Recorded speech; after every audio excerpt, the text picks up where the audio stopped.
Kain na lang muna ako para hindi ako mapagalitan ni tatay. Sige, kakain na ako. Pasok lang ako sa loob.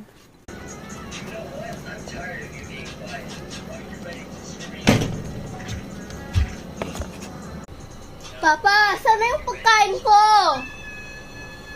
Ay anak, sorry ha. 1 oras pa. Ano? Pinababaan ko para no reason? Wala pa pala pagkain ko? Ano ba yan, Papa? Ikaw talaga ha? Mag-antay ka lang dito. Hindi pwede ang cellphone sa'yo, ha? Antayin mo ako ng 1 oras. Upo ka lang dyan, ha? Huwag kang muryot. Muryutin na.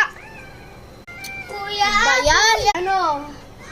Pinaupo ako dito ng papa ko. Nang 1 oras, minababa ako dito. Nang walang rason, 1 oras pa pala pagkain. Part 3 coming soon!